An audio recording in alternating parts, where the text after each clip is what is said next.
Қайырлы күн көрермендер. Біз бүгін Алматы мемлекеттік педагогикалық номері 1, номер 2 студенттермен бірлесе отырып, Алматы кітап баспасымен бірге қала тұрғындарына сауалнама жүргіземіз. Сауалнама жүргізудегі мақсатымыз жастар мен ересектер мектепке, білімге, кітапқа, мұғалімдерге деген көзқарасы мен қызығушылығын анықтау. Бәрін таста. Кетті, бәрін таста.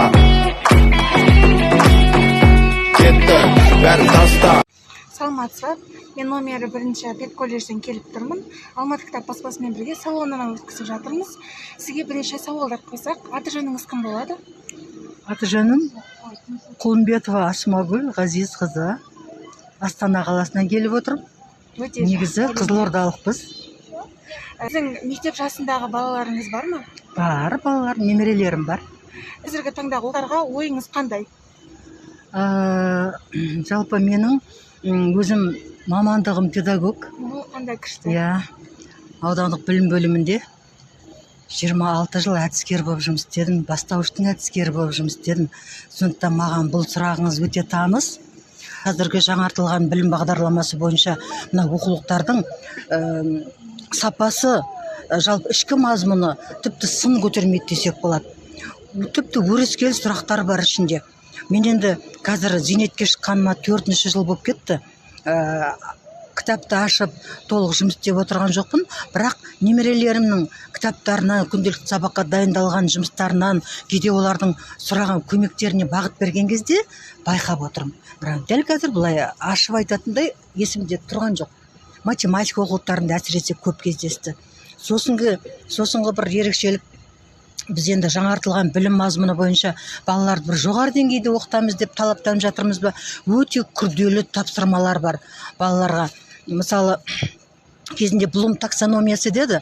Сол әдістерді біз мұғалімдерге жаңа технологияны оқыта отырып, соны әзір үйреткен болатынбыз. Ал қазір балалар сол оқулықтарда сол Блум таксономиясымен жұмыс істейді. Мысалы, менің немерем Астанада 66-шы мектептің 2-ші сыныбын бітірді. Блум таксономиясы бойынша 6 кезеңнің әр кезеңдеріне тапсырмалар береді. Ол мұғалімнің басшылығымен орындалуға болатын жұмыс әзірге. Балада қашан дағды қалыптасып, білім қалыптасып болғанша мұғалімнің басшылығымен орындалу керек. Ал қазіргі мына онлайн жағдайында өте ауыр болды. Оған мен өзім көмектесіп отырмын. Білемін технологияның мазмұнын, балама бағыт беріп, бірге жұмыс жасадық. Ал ондай жұмыстар бізді қанағаттандырмайды. Бала өзі кішкене бір бағыт берген, әрі қарай өзі алып кету керек қой. Балаларға қиын деп ойлаймын. Ал жұрттың бәрі педагог емес, неше түрлі ата-ана бар оны. Дәл сол өзінің деңгейінде балаға жеткізе алмайды. Ал балаға берілген бір қателік, ол көп уақытқа дейін оны түзеу оңай емес. Білімдегі қателікті мен өзім 40 жыл жұмыс істеппін. Кеше ғана үйде қызым сұрайды, мама, неше жыл жұмыс? Тура 40 жыл жұмыс істеппін. 15 жыл мектепте істедім, 26 жыл аудандық білім бөлімінде әдіскер болып жұмыс істедім, үздіксіз істедім. Сондағы менің түйгенім, ол бір қателессеңіз, оны қайтып қалпына келтіру ұзақ уақытты алады. Жөнделетін шығар, әлгі Абай айтқан ғой, мінезі жөнделмейді деген адамның тілін кесеретін дегендей, жөнделер, бірақ ол ұзақ процесс болып кетеді. Бала қажиды. Сондай бір тапсырмалар өте көп. Сосын, мысалы, жаратылыстанудан ба, дүниетанудан ба балаларға тапсырмалар берді, сол 2-ші класста. Ол да балалардың бір шама-шарқына өте күрделі деп есептеймін. Мысалы, бір жерге баратын болсаң, сізге не керек деген бір схема бойынша жұмыс па, мақұл бала бір таныс нәрселерді істеуі мүмкін. Мысалы, баланың бәрі музейге апара бермейміз. Біз қазақпыз, ойынша апара бермейміз.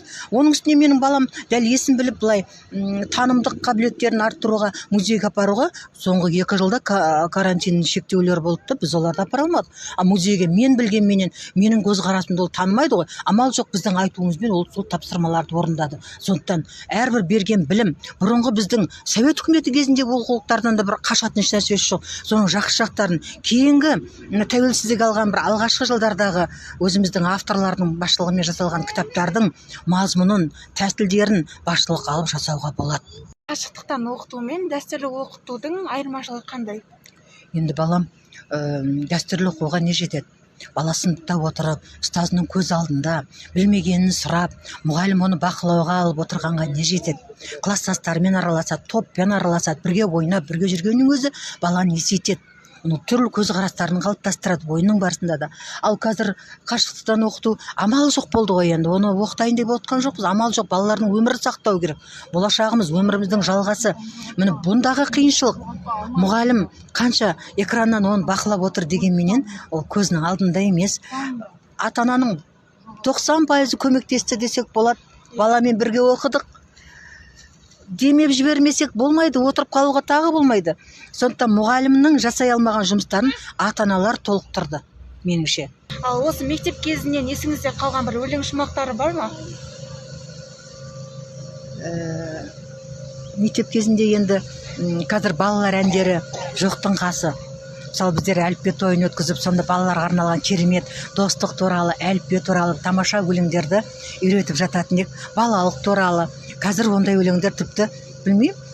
Қазіргі жастар оны үйренбей ма, білмей ма, алтын қорда жоқ па әйтеуір, оларды үйретпейді, басқа бір әндермен үйретіп жатады ғой. Енді өзі музыка сауаттылығы да өзі 3 кезеңнен тұрады, ол жай ғана ән айтудан тұрмайды ғой. Сондықтан енді білімнің кілтіндей әліппе ұстатқан, оқуға үйреткен тоқуға ұстазым. Қамқоры ұл қыздың, мұғалім ол біздің. Өте керемет, рахмет сізге. Және осы қазіргі жастарға бір айтар кеңесіңіз болса? Енді жастарға не айтамыз? Жастар айтатын ешнәрсе жоқ меніңше. Жастарға айтпас бұрын біз мына оқу орындарын айтуымыз керек. Біздің облыстық білім жетілдіру институттары, біздің кезіміз мысалы айтылып, кейін өрлеу деп айтылып жатыр ғой енді. Сол өрлеудегі мұғалімдерді қайта даярлап, мына жаңартылған білім мазмұнының әдістерімен толық қамтамасыз етіп, қаруландырып шығарып жатқан олардың жұмыстарымен біздің оқу орындарындағы түлеп шыққан мамандардың бір-біріне сәйкес келмейді. Сондықтан да мына оқу орындары сол облыстық білім жетілдіру институттарымен бірлесе отырып, мына студенттерді сол қазіргі заманауи уақыттың талаптарына сай әдістермен қаруландырып, білімнің мазмұнымен қаруландырып жіберсе деген өтінішім бар. Сонда мұғалімдер де қиналмайды, мектеп те қиналмайды, ата-ана да, оқушы да қиналмас еді. Осы мәселенің өзектілігі талай жылдан бері айтып келе жатырмыз, бірақ жоғары оқу орында, педколледждерде, білім институттар, педагогикалық институттарда осы нәрсені басшылық қалмайды. Басшылық қалмайды. Олардың өздерінің курстарының мазмұны басқаша, жоғары оқу орындарының.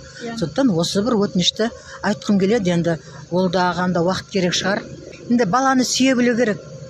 Баланы сүйе білу керек. Баланы шын сүйе білген мұғалім ол үлкен жетістікке жетеді.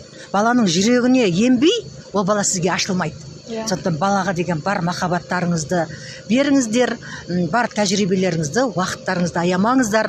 Балаларға солай сүйіспеншілікпен қарасаңыздар, уақыт өте келе олар үлкен азамат болады, сізді де құрметтей беретін болады. Мысалы, мен жақында ғана елге барып, 20 жыл бұрынғы бітірген шәкірттерінің құрметіне бөленіп келдім.